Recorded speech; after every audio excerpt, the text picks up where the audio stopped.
मोक्षमार्गस्य नेतारं भेत्तारं कर्मभूभृतां ज्ञातारं विश्वतत्त्वानां वन्दे तद्गुणलब्धये।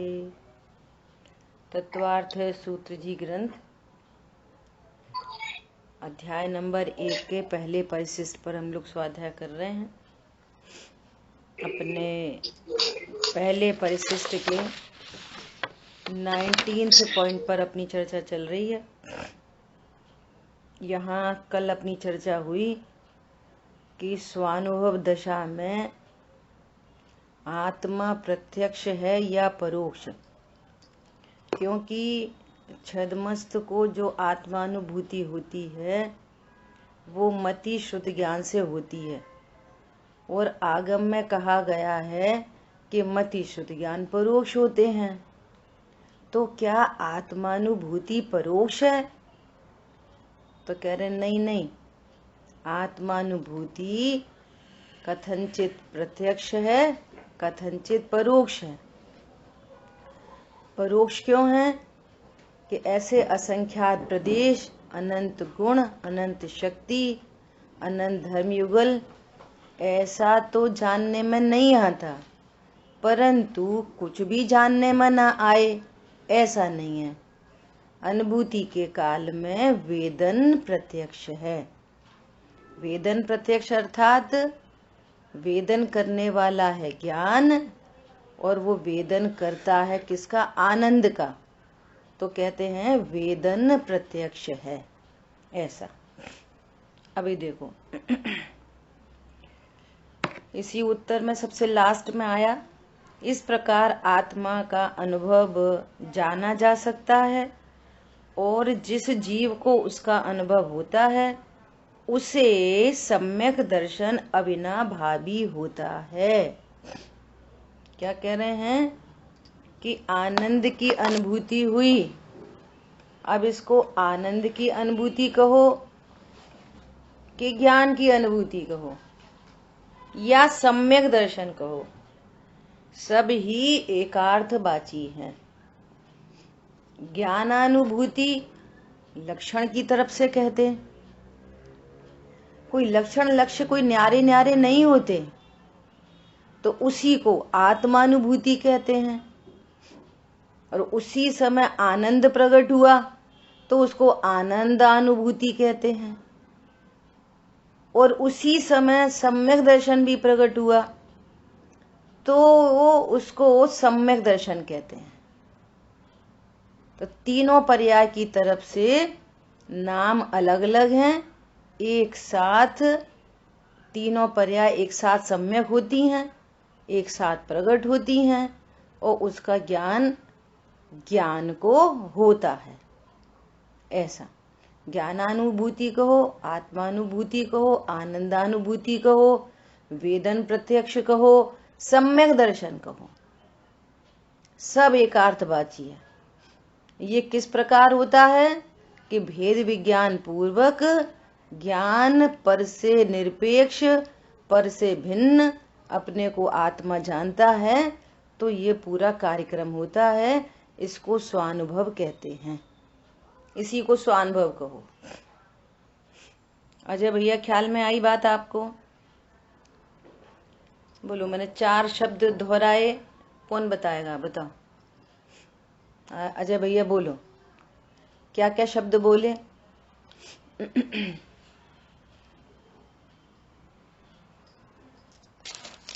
बोलिए।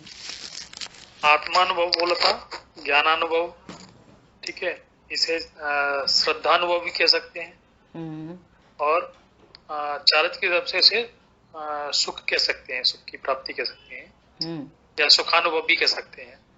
आनंद अनुभूति, आनंद की अनुभूति हुई। कौन बताएगा? कोई और अच्छे से क्रम से? भाव तो दे दिया जा भैया ने, इसलिए कोई नो प्रॉब्लम। वह प्रॉपर शब्द क्या बोले थे? बोलिए सपना जी। ज्ञानानुभूति, स्वानुभूति, आनंदानुभूति और प्रत्यक्ष और वेदनानुभूति दोनों सेम है। बहुत बढ़िया। और इसी को सम्यक दर्शन कहते हैं, इसी को प्रतीति कहते हैं। ठीक है, ऐसा। इसलिए मति शुद्ध ज्ञान से सम्यक दर्शन भली भांति जाना जा सकता है। ये वाली बात प्रवचन सार जी की 33-34 गाथा की टीका में आई है। देखो अपने को यहाँ पर रेफरेंस दे रहे हैं, ये वाली बात कहाँ आई है, इसलिए ये परिशिष्ट बहुत महत्वपूर्ण है। इस संबंध में पंचाध्यायीकार ने क्या कहा है,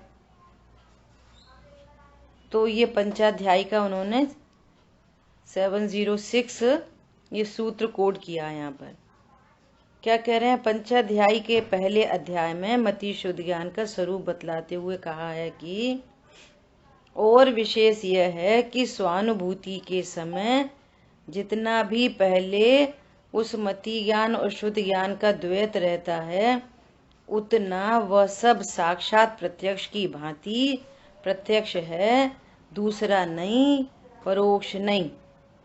भावार्थ वो पढ़ते हैं पहले। तथा उस मति और शुद्ध ज्ञान में भी इतनी विशेषता है कि जिस समय उन दो ज्ञानों में से किसी एक ज्ञान के द्वारा स्वानुभूति होती है, उस समय यह दोनों ज्ञान भी अतीन्द्रिय स्वात्मा को प्रत्यक्ष करते हैं। इसलिए यह दोनों ज्ञान भी स्वानुभूति के समय प्रत्यक्ष हैं, परोक्ष नहीं। ये पंचाध्यायीकार ने ये वाली बात कही है ना। स्वानुभव के काल में मति शुद्ध ज्ञान प्रत्यक्ष होते हैं। ठीक है, क्या इस संबंध में कोई और शास्त्राधार है, तो कह रहे हैं हाँ, पंडित टोडरमल जी कृत रहस्यपूर्ण चिट्ठी में निम्न प्रकार कहा है, जो प्रत्यक्ष के समान होता है उसे भी प्रत्यक्ष कहते हैं। जैसे लोक में भी कहते हैं कि हमने स्वप्न में या ध्यान में अमुक मनुष्य को प्रत्यक्ष देखा, यद्यपि उसने प्रत्यक्ष नहीं देखा, तथापि प्रत्यक्ष की भांति यथार्थ देखा है, इसलिए उसे प्रत्यक्ष कह देते हैं। इसी प्रकार अनुभव में आत्मा प्रत्यक्ष की भांति यथार्थ प्रतिभासित होता है। जैसे केवली परमात्मा को आनंद का वेदन होता है, उसी प्रकार आत्मानुभूति के काल में, क्योंकि कोई पर ज्ञेय का लक्ष्य नहीं है, पत्नी बच्चों का तो है ही नहीं, देवशास्त्र गुरु का भी लक्ष्य नहीं है, और उससे पूर्व स्वात्म विकल्प चल रहे थे, तो विकल्प भी ध्रुव के आगे पर है, विकल्प भी ध्रुव की सापेक्षता में क्या है, पर है। अब ज्ञान ने साक्षात ज्ञान का अनुभव किया, अर्थात ज्ञेयों को गौड़ करके और मात्र ज्ञान हूं मैं, ऐसा अनुभव किया, तो वेदन हुआ ज्ञान का और लक्ष्य हुआ ज्ञायक का। तो ये प्रत्यक्ष ज्ञान का अनुभव होता है उस समय, प्रत्यक्षवत। और जो आनंद होता है, भले ही आंशिक आनंद है, लेकिन वो आनंद जैसा केवली परमात्मा को अतीन्द्रिय आनंद है, ऐसे चौथे गुण स्थान में अतीन्द्रिय आनंद प्रकट होता है। भले ही वो अल्प है, क्वांटिटी में कम है, लेकिन क्वालिटी वही है जो सिद्धों को है, जो अरहंतों को है, जो मुनिराजों को है। मुनिराजों को ही मति शुद्ध ज्ञान है ना, तो उनको भी इसी तरह की कथनचित प्रत्यक्ष कथनचित परोक्षी बात मुनिराज को भी घटेगी, 12वें गुण स्थान तक घटेगी ये वाली बात, है ना। केवली परमात्मा को संपूर्ण तरीके प्रत्यक्ष होता है, ऐसा। हाँ बोलिए। इन्होंने ऊपर वाले भावार्थ में इन्होंने कहा है कि दोनों ज्ञान में से किसी एक ज्ञान के द्वारा स्वानुभूति होती है। हाँ, शुद्ध ज्ञान से तो समझ में आ सकता है, पर मति ज्ञान से कैसे हो सकता है? हाँ, ये नहीं समझ में आ रहा। देखो ऐसा एक बनारसी दास जी का छंद है कि वस्तु विचारत ध्यावते मन पावे विश्राम, रस स्वादत सुख उपजे अनुभव ताको नाम, है ना।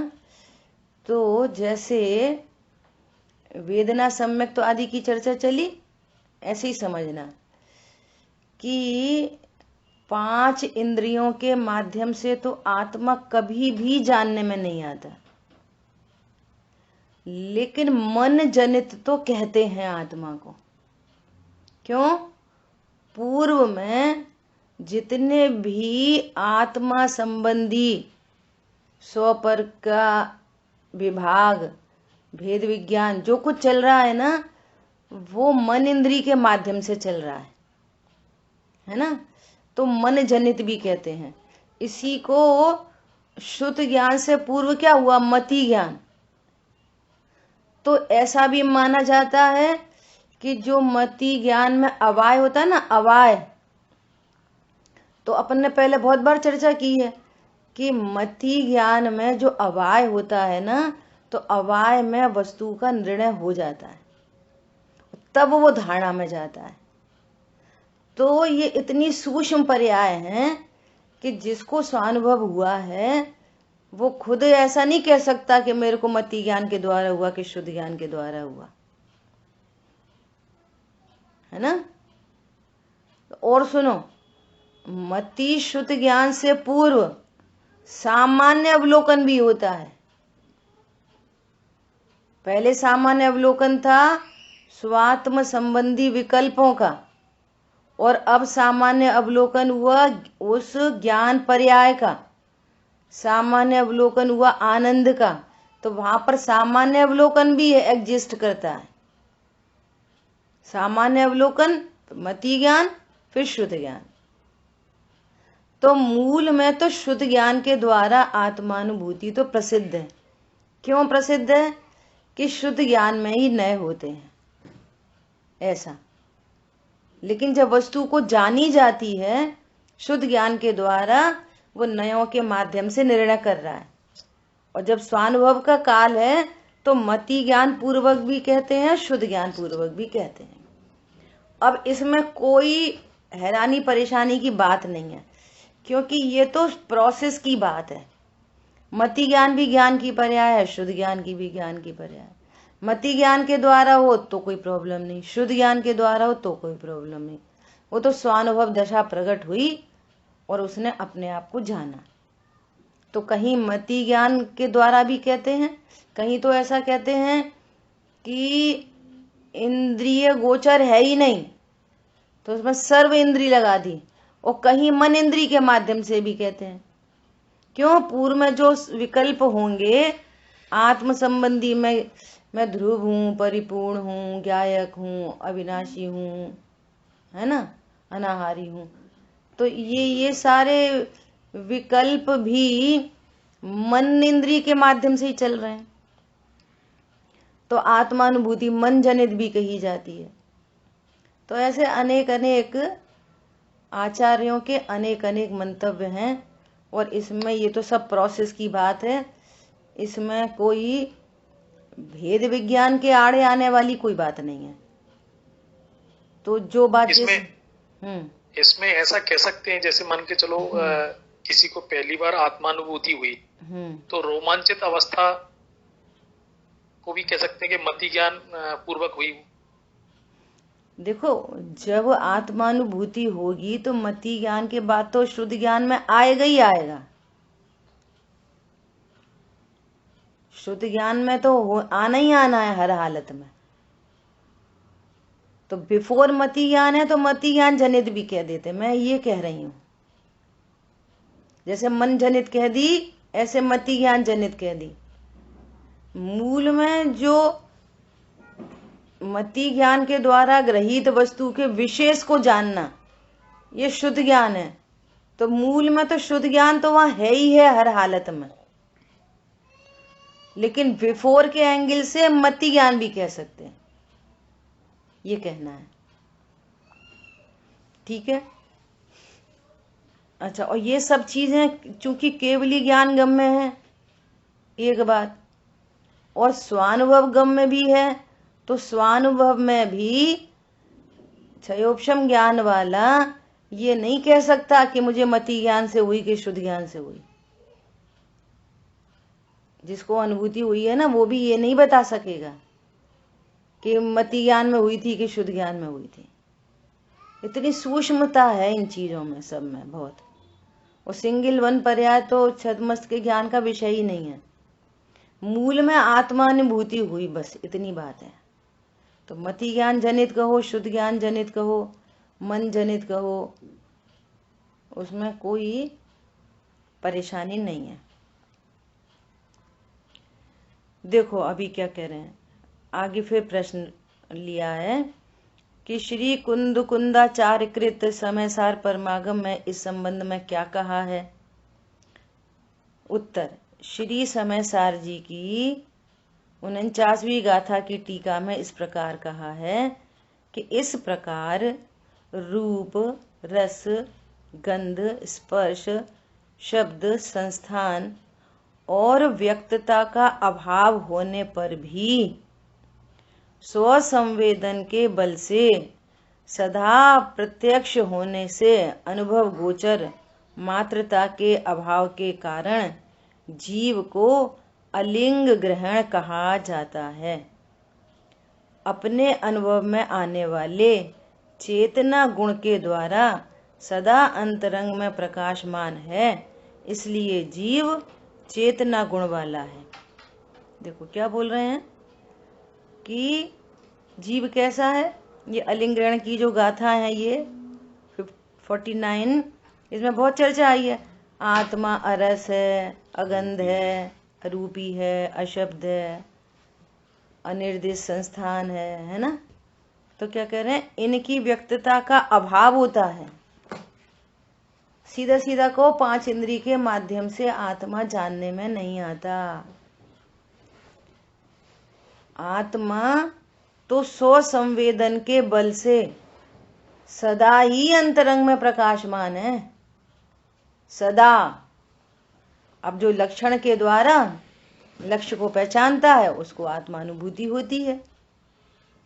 बस इतनी सी बात है। जिसको अपन ऐसी भी चर्चा आती है ना, वहीं पे आचार्य भगवान कह रहे हैं आवाल गोपाल सबको आत्मा प्रत्यक्ष अनुभव में आ ही रहा है। आत्मानुभूति करनी नहीं है, आत्मानुभूति हो रही है ऐसा जानना है, करना नहीं है। उसके दृष्टांत हैं बहुत सारे। पता नहीं है, बस समस्या क्या है कि पता नहीं है। जानता है पर संबंधी पोतानी पर्याय, जैसे अपन अकर्तृत्व अभोक्तृत्व में रोज समझने की कोशिश कर रहे सुबह, पर को नहीं भोगता। अपनी पर्याय में बनने वाला ज्ञेयाकार और उसी संबंधी कषाय, तो वास्तव में तो अपनी पर्यायों को भोगता है। वो समझ रहा है पर को भोग रहा हूं। ऐसे ही सेम टू सेम जान रहा है अपने को, अपनी पर्याय को, और समझ रहा है पर को जान रहे। अब ये जानने का करेक्शन हो तो बस वही आत्मानुभूति है ना। बहुत बार अपन प्रयोग करते ना ऐसा कि सब लोग आंख बंद करो, और आप जो जिस मंदिर में आप जाते हो उस मंदिर में जाओ और भगवान की प्रतिमा को देखो। अभी देखो भगवान की प्रतिमा। यह नोएडा 50 सेक्टर के मंदिर में बहुत सुंदर पार्श्वनाथ भगवान की प्रतिमा है। तो अब आपको क्या दिख रहा, बोलो। कोई आपको पूछे कि आपको क्या दिख रहा, तो क्या बोलोगे, क्या दिख रहा? बोलो सपना जी, बोलो। जैसा हम बोल रहे, कल्पना कर रहे हैं, वही हमारे प्रतीति में आने लग जाता। हाँ, तो अभी हमको क्या दिख रही है? तो अपन कह रहे हैं कि वो प्रतिमा दिख रही है ना। तो वो प्रतिमा तो मंदिर में बैठी है, तो हमें वो प्रतिमा दिख रही है कि उस संबंधी हमारा ज्ञान हमको दिख रहा है। अभी हमको क्या जानने में आ रहा है? ज्ञान जानने में आ रहा है कि प्रतिमा जानने में आ रही है? बोलो। प्रतिमा तो मंदिर में, वही प्रतिमा किसी और को विषय बन रही है, वही प्रतिमा किसी और को। तो एक प्रतिमा किधर किधर चली जाएगी? किसके ज्ञान में चली जाएगी एक प्रतिमा? कोई के नहीं। तो हमारे ज्ञान में क्या जानने में आ रहा है? उस संबंधी हमारी ज्ञान की पर्याय जानने में आ रही है, ज्ञान की पर्याय प्रति समय, और समझ रहे हैं, जान रहे हैं पर को। यही भूल है। तो अब ज्ञान कोई जान रहे कि ज्ञान कहाँ होता है, किस द्रव्य का गुण है ज्ञान, किस द्रव्य की पर्याय है ज्ञान, कि आत्मा की।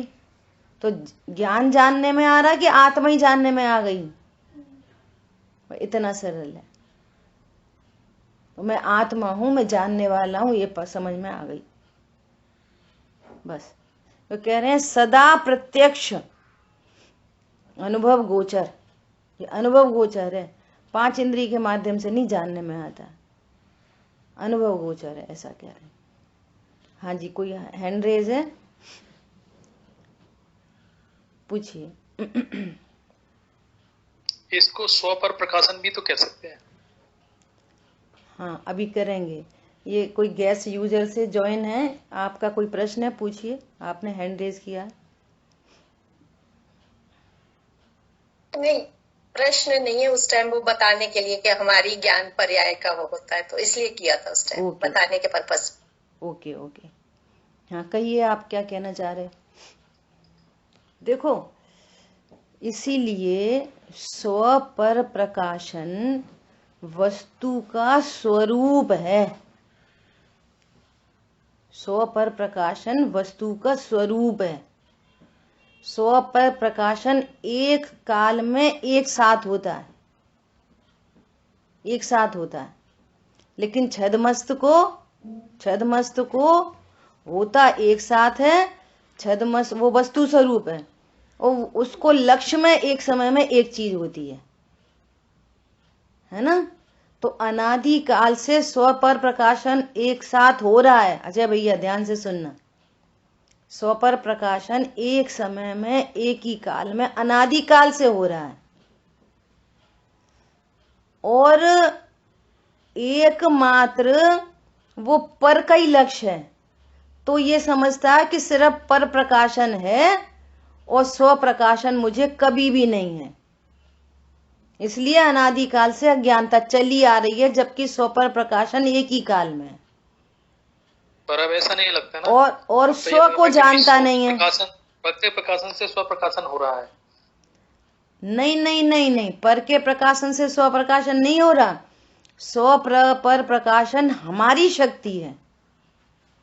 ये तो ऐसी बात हो गई कि चीनी दूध में डाली और चम्मच हिलाई, तो चम्मच हिलाने से दूध मीठा हुआ है। चीनी क्या करेगी? नहीं, चीनी तो डाली थी पर हिलाया तभी तो मीठा हुआ। भैया, चीनी हिलाओ कि मत हिलाओ, मिठास तो चीनी का गुण है। तो वो चीनी स्वतंत्र रूप से मिठास करती है, उसको किसी अन्य की आवश्यकता नहीं। ऐसे ही जीव का गुण, जीव की शक्ति स्व पर प्रकाशन है। पर प्रकाशन भी मेरी शक्ति है, वो मेरे कारण से होती है, पर के कारण से नहीं। समझ में आई बात? बोलो, जिस समय आप ड्राइंग बनाते हो, कोई नक्शा बना रहे हो बिल्डिंग का, तो बिल्डिंग तो है नहीं, फिर ज्ञान कैसे हो रहा? बोलो, पर के कारण पर प्रकाशन हो तो जो आप बिल्डिंग बनाते हो, जो इमेजिनेशन होती है, वो कैसे प्रत्यक्ष होती है फिर? तब तो प्रॉपर नहीं आए, पर बात यही है, मच्छर ने काटा तो उस समय भी जो है ज्ञानानुभूति या कह सकते हैं स्वानुभूति हो ही रही है। बराबर। पर वो प्रसिद्धि किसकी करता है प्रति समय अनादि से? मच्छर की प्रसिद्धि तो करता है, लेकिन ज्ञान है यहाँ पर। डेड बॉडी को मच्छर काटे तो उसको वेदन होएगा, दुख का? नहीं होएगा। और यह ज्ञान स्वरूप है तो मच्छर के काटने का वेदन हुआ। कल चर्चा आई थी, चारित्र गुण की विकारी पर्याय भी अमूर्तिक है, वो भी अमूर्तिक है, दुख भी अमूर्तिक है, और आत्मानुभूति में जो सुख होता है वो भी अमूर्तिक है। और वो अमूर्तिक दुख को ज्ञान जानता है। मच्छर ने काटा और दुख उत्पन्न हुआ, अब वो क्यों उत्पन्न हुआ वो अलग मैटर है। अज्ञानता से दुख उत्पन्न हुआ और ज्ञान उस दुख को भी जानता है और दुख की अनुभूति कहता है। लेकिन ज्ञान है तब तो दुख है, ज्ञान नहीं तो दुख किधर से आया। तो प्रसिद्धि तो ज्ञान की भी हो रही है प्रति समय, लेकिन ज्ञान प्रसिद्ध नहीं करता, दुख की प्रसिद्धि हो रही है अनादि से। अब वो सौ की अनुभूति कैसे होगी, सौ की प्रसिद्धि?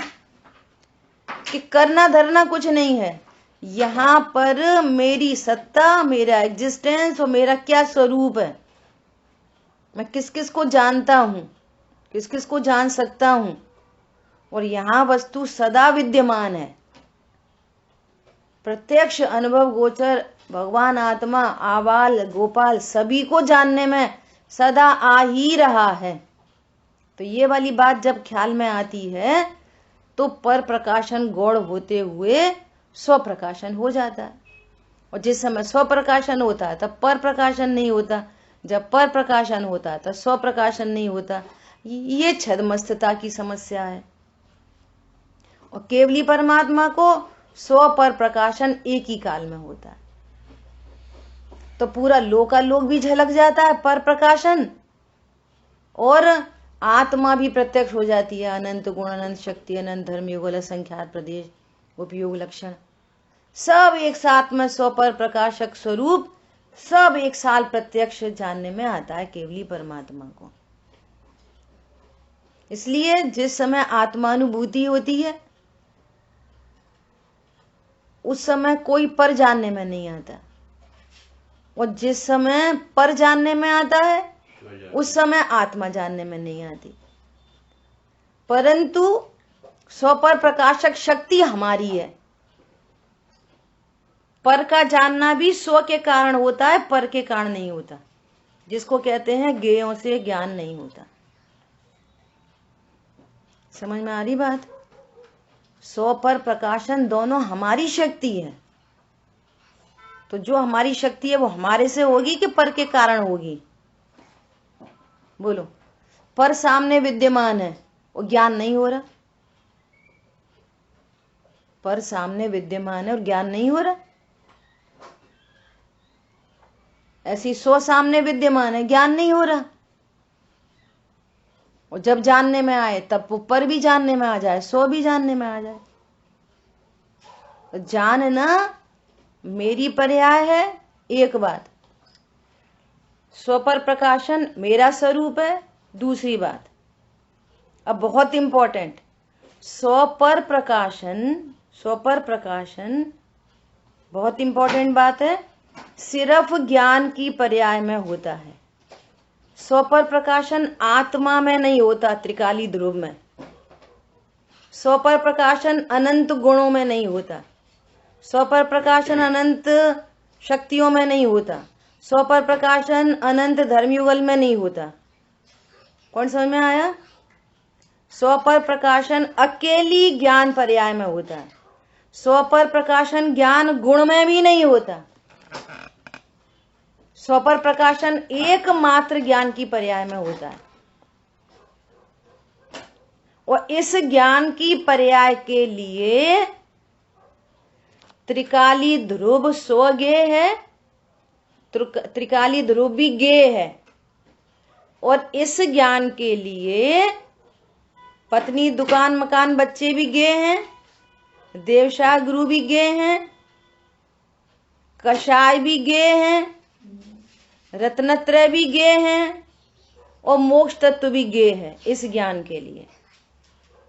तो ज्ञान के लिए एक तरफ भगवान आत्मा और ज्ञान के लिए दूसरी तरफ सारा विश्व। तो पूरा विश्व पर और भगवान आत्मा स्व। अब इस ज्ञान में कब पत्नी बच्चे झलकेंगे, कब देवशाह गुरु झलकेंगे, कब कषाय झलकेगी, कब भगवान आत्मा जानने में आएगा, ये अनादि अनंत फिक्स है। समझ में आ रही है बात? जिस समय भगवान आत्मा ज्ञान में गे बनेगा तब अपनी ही परिणति में उत्पन्न होने वाला राग, वो राग भी विषय नहीं बनेगा। देखो ये बहुत महत्वपूर्ण पॉइंट है, कल शाम की चर्चा में भी आई थी अमेरिका वाली क्लास में। क्या कि राग उत्पन्न हो तो जानना जरूरी है। परिणति में राग उत्पन्न होएगा तो दुख जरूर होगा। बोलो, ज्ञान स्वभाव सन्मुख हो, उधर राग उत्पन्न हुआ हो तो राग संबंधी दुख नहीं होगा, स्वभाव का आश्रय होने से आनंद होगा। जैसे पेंसिल सामने पड़ी है, पेंसिल का ज्ञान नहीं हो रहा, ऐसी राग सामने पड़ा है, राग का ज्ञान नहीं हो रहा। समझ में आ रही है बात? क्यों? ज्ञान स्वभाव सन्मुख है तो उसको आत्मा संबंधी ज्ञान हो रहा है, उसी संबंधी आनंद हो रहा है, कोई पर लक्ष्य नहीं है। और राग की उत्पत्ति हो रही है, शुभ राग का दुख नहीं हो रहा। कर्म उदय में आ रहा है, वो निर्जरा को प्राप्त हो गया। ऐसा अद्भुत कार्यक्रम है। बोलो, पर्याय में राग की उत्पत्ति हो, क्रोध की उत्पत्ति हो तो दुख होगा कि नहीं होगा? बोलो, शरीर में रोग आदि हो तो दुख होगा कि नहीं होगा? संयोगों में कोई उठापटक करे, दुख होगा कि नहीं होगा? परिणति स्वभाव सन्मुख हो तो किसी का दुख नहीं होगा, और परिणति में परलक्ष्य हो तो फिर दुख होगा। पूरी बाजी हमारे हाथ में है। समझ में आई बात? कर्म का उदय होएगा तो दुखी होना पड़ेगा। काय को होना पड़ेगा? तुम कर्म के उदय का लक्ष्य करोगे तो दुख होएगा। स्वपर प्रकाशक शक्ति है हमारी, वो हमारे ही कारण है, किसी पर के कारण नहीं है। तो ज्ञान स्वभाव सन्मुख की दशा में हो, सिर पे सिगड़ी जल रही है, दुख नहीं हो रहा। श्यालनी पे भक्षण कर रही है, दुख नहीं हो रहा। बोलो, मतलब कितना स्वतंत्रता का काम है। तो ये स्वानुभूति के लिए अब क्या करना है कि स्वानुभव नहीं करना। क्या कहा? स्वानुभूति के लिए स्वानुभव नहीं करना, स्व का स्वरूप जानना है। स्वानुभूति के लिए क्या करना है?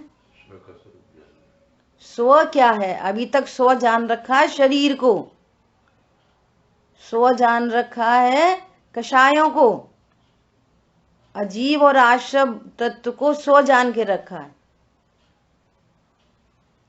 इसलिए स्व का स्वरूप जानना है कि मैं ये नहीं, मैं आत्मा हूं। एक बात। दूसरी बात, मेरा स्वरूप कैसा है? अनंत धर्मात्मक, अनंत गुणात्मक, परिपूर्ण, मात्र जानने वाली वस्तु। और जानना भी कैसा कि जिसको जानता हूं उस रूप नहीं होता। ये बहुत इंपॉर्टेंट बात। अनटच, इफेक्टलेस, फुल्ली सेफ तत्व हूं। ये स्वरूप जानने पर इधर मोह गलता है, इधर परिणति स्वभाव सन्मुख होती है, तो स्व प्रकाशन हो जाता है। दो काम होते हैं, इधर तत्व निर्णय, इधर कर्मों का उपशम। ये उपादान और वो निमित्त, और परिणति स्वभाव सन्मुख होती है। जो स्व प्रकाशन ऑलरेडी हो रहा था वो प्रत्यक्ष हो जाता है और पर गौड़ हो जाता है। तो अनुभूति करने के लिए क्या करना? जैसे सिद्धों का श्रद्धान है अपने बारे में, ऐसा श्रद्धान होता है अपने बारे में अनुभूति से पूर्व। जैसी वस्तु है एग्जैक्टली सेम, यथार्थ। देखो यहां पे भी कहा ना कि प्रत्यक्ष की भांति यथार्थ देखा। जैसे केवली परमात्मा को यथार्थ आत्मा का अनुभव हो रहा है, ऐसा पहले गुण स्थान में यथार्थ निर्णय होता है। अब तक तो वही समझता है कि मुझे अनुभूति करनी है, अनुभूति करनी है। अब कुछ भी करना है, रोटी बनानी तो करना, मंदिर जाना तो करना, कर्मों का नाश करना तो करना, अनुभूति करनी तो करनी। तो करने के नाम पर जो कुछ भी करना तो मिथ्यात्व की कोटि में खड़ा रहता है। अनुभूति करनी नहीं है, अनुभूति भी नहीं करनी। क्या करना है फिर? स्व का स्वरूप जानना है। और स्वरूप जानने पर वो जो मिथ्या अभिप्राय से दर्शन मोहिनी कर्म बन रहे थे, तो अभिप्राय सम्यक होता जाता है, दर्शन मोहिनी हीन होता जाता है, और हीन होते हुए वो टूट जाता है, और इधर सानुभव की दशा प्रकट हो जाती है। स्व पर प्रकाशन एक समय में ही था, एक ही काल में, तो पर गौड़ हो जाता है, स्व मुख्य हो जाता है। बस वो भी करना नहीं है, होता है। क्या बोला? वो भी कुछ करना नहीं है। करने के नाम पर, इच्छा के नाम पर, एनी इच्छा वो कषाय है, और कर्तृत्व बुद्धि मिथ्यात्व है। क्लियर है? आगे बढ़े। ये बहुत महत्वपूर्ण बात है भैया। अनुभूति करो, ये उपदेश है। अनुभूति करो मतलब अनुभूति स्वरूप भगवान आत्मा को जानो, उसके स्वरूप को जानो। अनुभूति करो का ये अर्थ है। क्या बोला? अनुभूति करो मतलब अनुभूति स्वरूप भगवान आत्मा हूं ऐसा जानो। तुम देह नहीं हो ऐसा जानो। ये परिणाम तुम्हारा स्वरूप नहीं है ऐसा जानो। इसका अर्थ है अनुभूति करो। अब अज्ञानी को ऐसा बोला जाए, सुनो तुम कुछ मत करो, कुछ मत करो, कुछ मत करो, तो उसे क्या समझ में आएगी? कहेंगे भैया स्वरूप जानो। तो स्वरूप जानने बैठे तो स्वरूप अकर्ता है, स्वरूप अभोक्ता है। तो पहले ऐसा स्वरूप जानो के नाम पर ऐसा स्वाध्याय करेगा, पढ़ेगा, लिखेगा, समझेगा, तब उसको समझ में आई हो तो अकर्ता हूं मैं। तो फिर अनुभूति के नाम पे क्या करना है कि कुछ नहीं करना। तो आचार्य देव ने कहा ही है, मां जंप है, मां चिट्ठ है, मां चिंत है। हरी बात ख्याल में? कुछ मत करो, कुछ मत सोचो, कोई चेष्टा भी मत करो, ये ध्यान है। तो वो नास्ती की भाषा में लिखा गया है। रहस्य है बहुत। देखो क्या कह रहे हैं, अपने अनुभव में आने वाले चेतना गुण के द्वारा। अब यहाँ चेतना गुण मतलब पर्याय। ऐसे घड़ी घड़ी लगाना पड़ेगा, इसका क्या अर्थ है? चेतना गुण तो निष्क्रिय है, चेतना पर्याय है, चैतन्य गुण है, चेतन द्रव्य है। क्या बोला? चेतन क्या है? द्रव्य। चैतन्य है गुण, और चेतना है पर्याय। तो चेतना पर्याय के द्वारा सदा अंतरंग में प्रकाशमान है, इसलिए जीव चेतना गुण वाला है। गुण वाला मतलब लक्षण वाला है, पर्याय वाला है।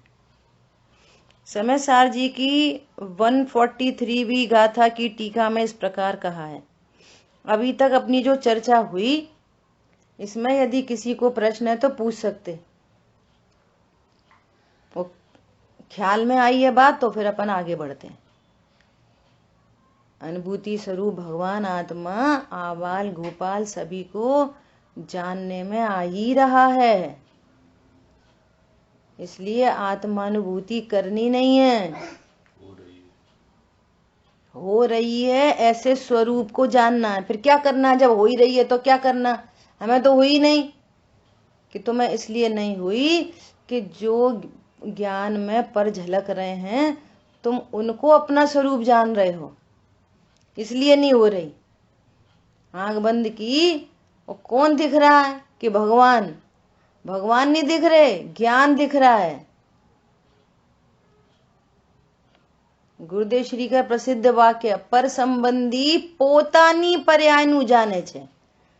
पर संबंधी अपनी पर्याय को जान रहा है, वो समझ रहा है पर को जान रहा हूं।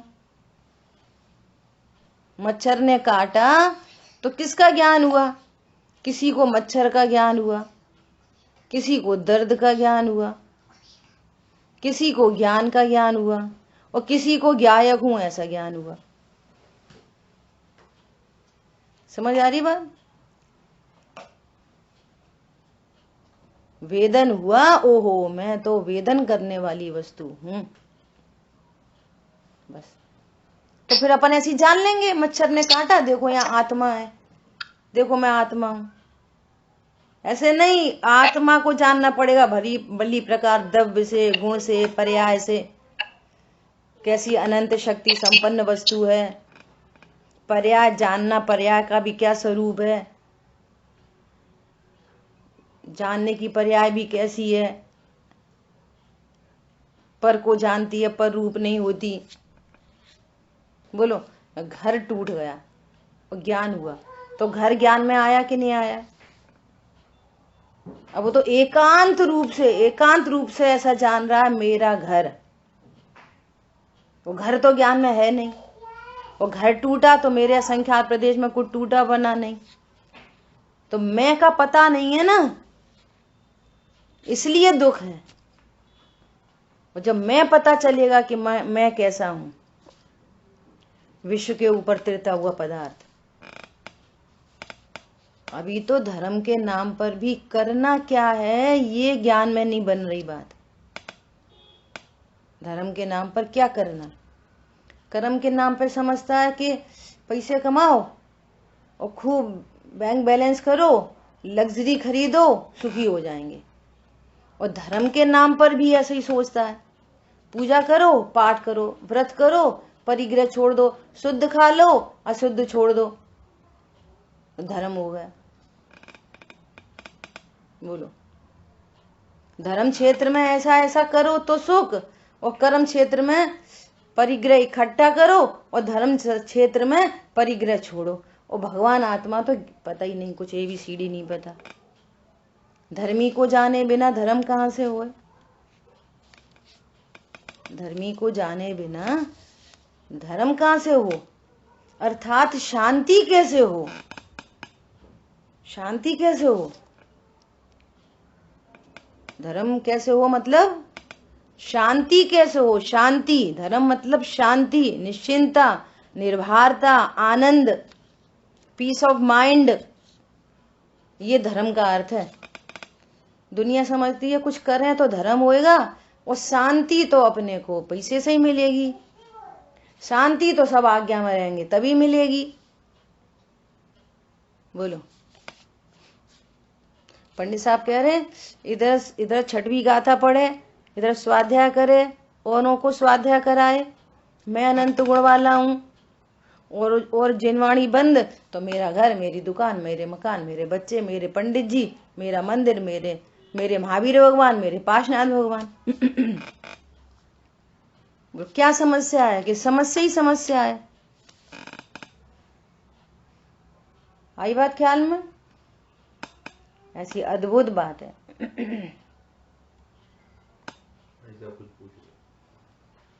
मेरा एक क्वेरी है मेरी कि बेसिकली मैं जो ये सब काम है वो ज्ञान पर्याय का है, और ज्ञान पर्याय को जाना मतलब आत्मा को जाना। तो इसी को मतलब आत्मा को हम हमेशा जान ही रहे हैं, है? तो क्या इसी को ही हम आत्मानुभूति कहेंगे? इसको नहीं कहेंगे आत्मानुभूति। आत्मानुभूति इसको कहेंगे कि जब वो ज्ञान के द्वारा अपने स्वरूप को जाना गया और अपने ज्ञान में ज्ञान प्रसिद्ध हुआ, ज्ञान में देखो ऐसा बहुत पुराना दृष्टांत है, सभी ने सुना है, मैं इसलिए बोलना नहीं चाह रही थी। क्या कि ईश्वर चंद्र विद्यासागर का एकदम प्रैक्टिकल दृष्टांत है। क्या दृष्टांत है?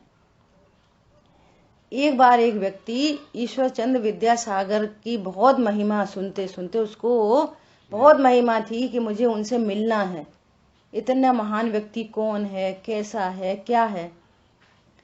तो वो पता चला कि उसको कि वो सो एंड सो शहर में रहते है ना।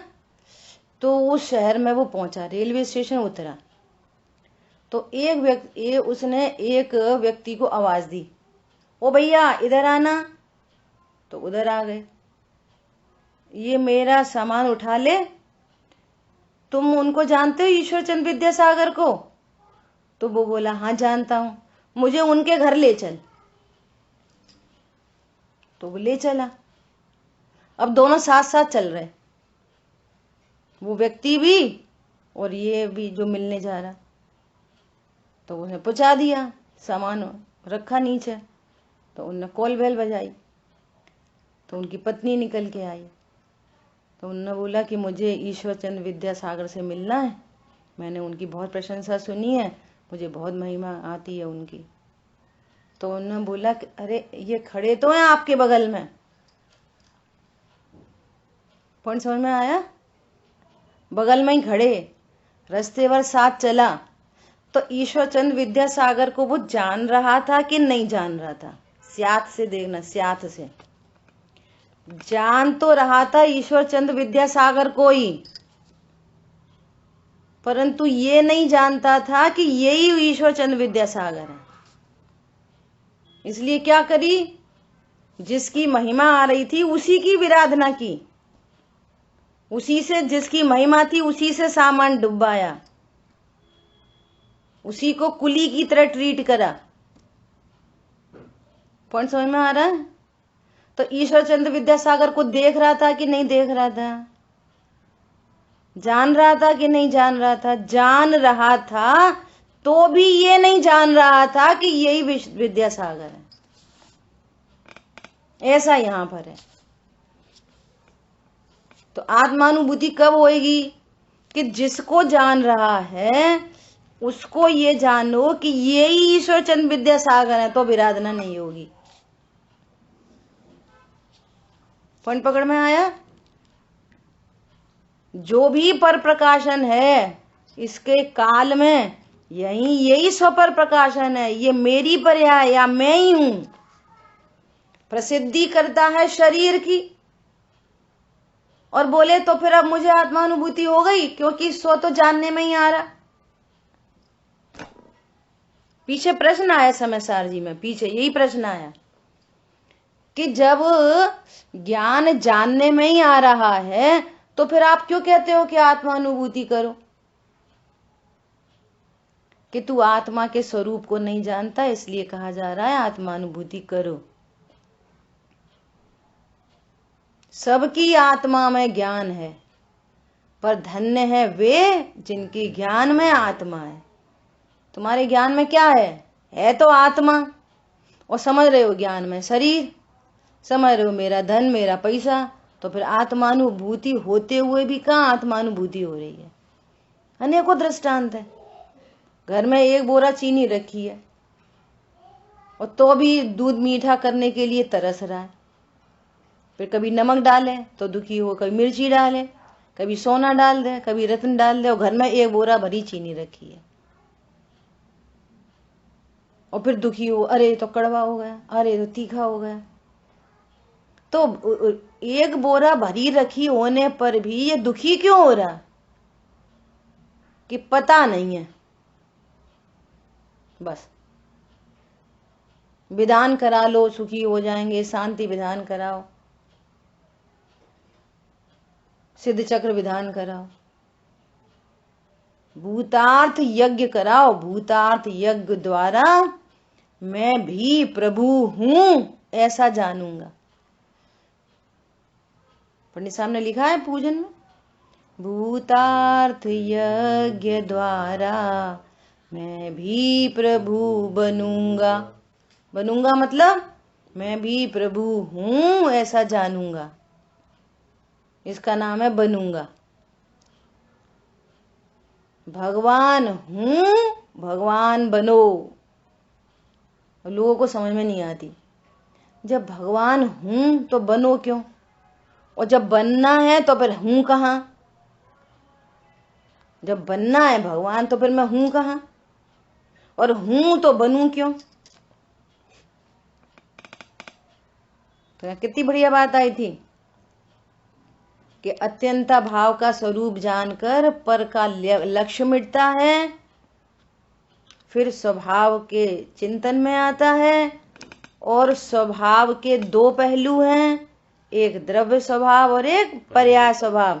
तो दोनों पहलुओं को जानता है कि मैं द्रव्य स्वभाव से भगवान हूं होने पर भी पता नहीं है, इसलिए पर्याय में पामरता है। हूं द्रव्य दृष्टि से अति पवित्र, परिणति मात्र अपावन है। क्यों? चिर से ही पर मैं भ्रमित रही। पर मैं भ्रमित है, पर आया गया कुछ नहीं। घर दुकान मकान बच्चे मेरे कभी हुए नहीं, पर भ्रमणा है बस। भ्रम की जिंदगी चल रही है।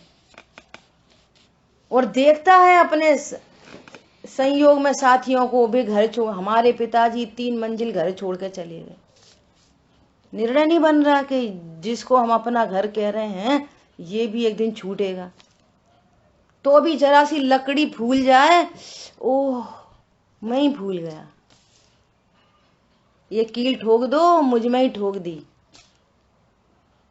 बोलो कितने संयोग वियोग हुए, दिखाई नहीं दे रहे। तो भी अनित्य को नित्य बनाने का दुख, और नित्य को जाना नहीं इसका दुख।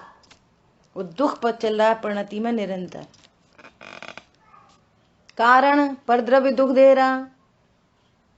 देखो कैसी गजब की बात है, कोई परद्रव्य दुखी सुखी करता नहीं, परद्रव्य दुख दे रहा नहीं, और आत्मा में दुख हो ऐसी कोई शक्ति नहीं।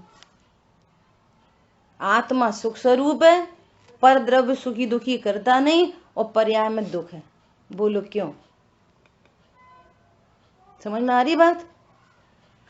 भगवान आत्मा सुख स्वरूप है, उसमें दुख की कोई गुण नहीं कि जिससे दुख प्रकट हो, और पर द्रव्य सुखी दुखी करते नहीं, फिर परिणति में दुख क्यों है?